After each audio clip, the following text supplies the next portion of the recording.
What is up, guys? Welcome back to yet another anime news bit. I'm going to get you guys fully caught up on the news of today. We have Magical Girl site mangaka is going to be working on a new project. A Whisky Family by PA Works has finally got a date, as well as Kaiju No. 8, which released a PV here recently. We have some new information around 16-bit Sensation. My Hero Academia is getting another film. And Edis is so infectious that they decided to name a virus after her. But if you're interested in any of this news, definitely stay tuned. Let's get the jokes done and over with. But yes, new information has come out of the latest sub-variant of the CVID virus. It has been nicknamed by health watchers as Edis. Yes, or formerly known as EG5. I'm not a health expert or anything, so I'm going to refrain from saying anything additionally because I don't want to make Daddy YouTube angry, but I thought it was kind of comical, even though viruses aren't comical, that it was named Edis. Yes, I know Edis is a very common name, so it's not like came from Mushoku, but hey, who knows? Maybe there's a health watcher out there that really likes Edis.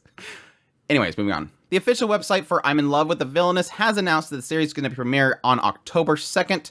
They also released a new visual for it, so this will be a fall show. There's a lot of news in this bit for actual fall shows, so things are ramping up for it. This one's kind of interesting. A website was open to announce the TV anime adaptation of Sengoku Yoku, which of course is the Warring States Yoku. It's going to be done by White Fox, and it's going to be running for 3 whole quarters, so that's almost an entire year, 3/4 of a year. It's already set to premiere on January of 2024. The synopsis is the world is divided into 2 factions, humans and monsters called Katawara. Despite being a Katawara, Tama loves humans and vows to protect them from evil, even if it means fighting their own kind. Her brother, Jinka, however, hates humans, despite mostly being one. The siblings are joined by a cowardly swordsman named Shinsuke, who wants to learn how to become strong. Which, yeah, kind of got the indication from the PV itself. A lot of screaming and whatnot, Kitsune kind of stuff, so that's kind of the cool thing there, but definitely exciting stuff. White Fox does a lot of really good work, and it being 3 total cores, sounds like it's going to be a pretty epic ride. I think they said that was going to be covering 2 arcs, so really cool stuff. Cannot wait. Moving on, it was revealed in Hakushinsha's Young Animal magazine that Kentaro Sato of Magical Girl site will be launching a new horror manga alongside Arata Miyatsuki. It's going to be titled Our Summer Was Torn Apart. Miyatsuki will be doing this story, while Sato will be working on the art itself. So if you're a fan of Magical site, at least the artwork itself, definitely be on the lookout for that. For fans of Studio PA Works, their new film, A Whisky Family, has finally gotten a date. It will be opening in Japan on November 10th, so definitely exciting stuff there. The PV and everything looks fantastic for it, looks visually amazing. It looks like it's going to be a really solid slice of life story. I will admit that there's hints that this kind of seems like it's going to be an Aquatope on White Sand story, which is not bad for a lot of people, but it feels kind of samey in that regard. Somebody that aspires to take over this business that a previous family had and trying to get it to function, and maybe it not working out, but we'll see. Moving on, the official website for Youth Story of a Family has revealed an October 5th premiere. This is, of course, the coming-of-age story that follows the 4 brothers. So another fall show. Moving on, Kanakawa has revealed that Grandpa and Grandma Turn Young Again will be getting an anime adaptation. They released a new visual for it, but no additional information. The comedy manga centers on an old husband and wife who live a quiet life in Aomori, harvesting apples. One day, they wake up to find their physical age restored to their 20s. So, sounds like it could be an interesting one. It's kind of one of those ones where you see that it's labeled as a comedy and you're like, well, this could actually be a really cool story to get into. Maybe as they got really old, maybe they felt like they had a lot of things they wanted to do, like they have those regrets. And so this kind of gives them the opportunity to actually act out all the stuff they wanted to act out. But we'll see. It could have some really good stuff in there along with the comedy. I've seen that a lot. So definitely looking forward to that one. Moving on, Kanakawa announced that I'll Become a Villainess that will go down in history light novel is getting a TV anime adaptation. My gosh, these titles that are sentences are so hard to throw inside of a phrase. Anyways, the story follows a girl named Alicia, who hates Kuritushu heroines. Her wishes come true when she is reincarnated into a villainess in her favorite Otome game. She strives to be the world's most evil villainess in history. However, the more she tries to be a villainess, the more the prince appears to like her.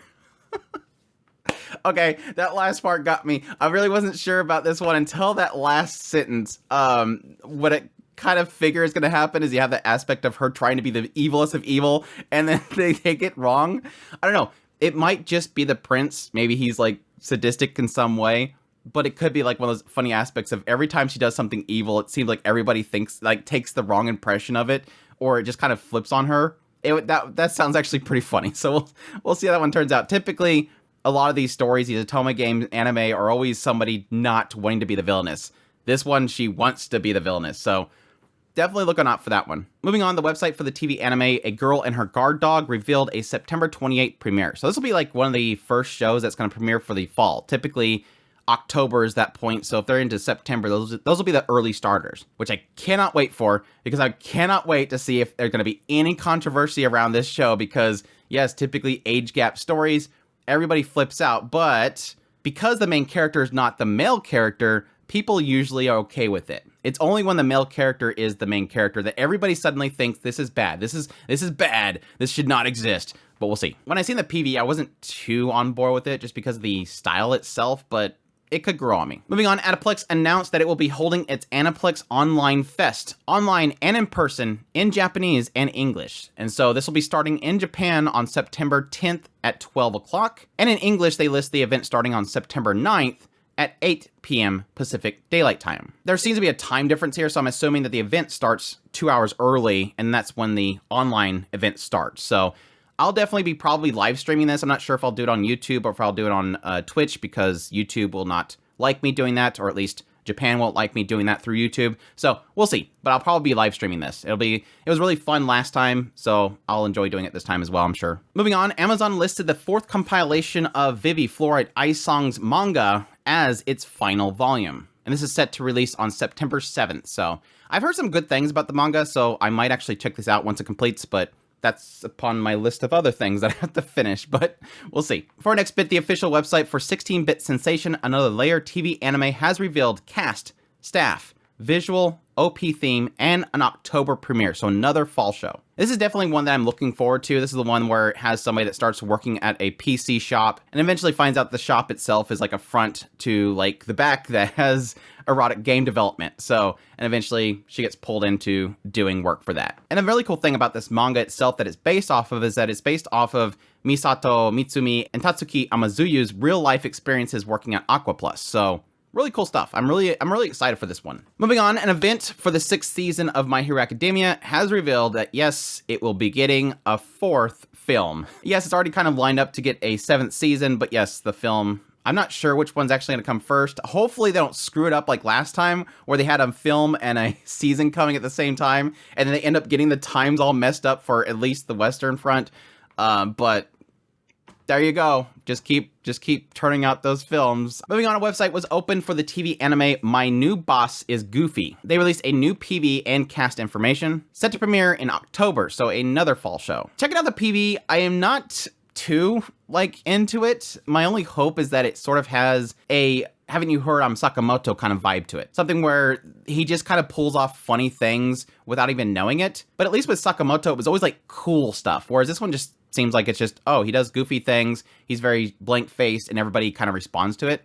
But we'll see. Sometimes the PV doesn't sell me on comedies like this, and then I watch the show, and it works. So, moving on, more information was released for Kaiju No. 8 anime. They have an April 2024 debut for it. This is, of course, the one that's going to be worked on by Production IG, with Studio Kara working on the Kaiju designs and artworks. And man, I have to say, after watching the PV, looks really, really good. So, hopefully the story and everything around it kind of sells it as well, but so far, at least visually, I'm on board. Moving on, the official website for Ragnarok Crimson has announced that it will premiere on September 30th with a 1-hour premiere, so another show that's going to be an early starter. So right there alongside Frieren, actually. So definitely excited for at least September 30th. Seems like it's going to be a very busy day. We're going to have an extremely long premiere for Frieren, and we're going to have a long premiere for Ragnarok Crimson. So a lot of stuff to watch on that day. I'm sorry, Frieren is getting easily priority over everything else for me. And finally, our last bit of news, the official website for Berserk of Gluttony anime has released a promo video and new cast information. And the only reason I have this on the news bit, because I typically don't go through like all cast information unless it's Aoyuki or Kenjiro Suda. But I was looking through the list and it's like mine, Edis, and then I watched the PV and the guy yells out Roxy, and I'm like, what the hell? What are we doing here? Is the entire cast Mushoku Tensei characters or what? Again, I know Mushoku Tensei did not create these names, but come on. A Sentence of Bookworm, main character mine, Edis, and Roxy from Mushoku Tensei. You can't say that that's not intentional. This is technically a story that I'm somewhat interested in, but unfortunately, because the studio ACGT is working on it, I don't really have any hopes for it at all. The PV looks fine, but it's not really much moving. But yes, this is the studio that did Orient here recently. It's not a good studio, or at least maybe Orient, they didn't put much budget into it, but we'll see. But that's it. That's all the news I have for you guys today. I hope you guys enjoyed this news bit. If you did, make sure that like button down below, comment, let me know what's the most interesting news in this news bit for you. Additionally, if you're new to this channel, make sure that subscribe button's good on my content. I do news reviews, first impressions, top list. If it's anime, it's pretty much here. Additionally, if you want to support the channel more and you like this content, I have a Patreon link, tips link, super thanks, membership button down below. Greatly appreciate everybody does, and y'all take care.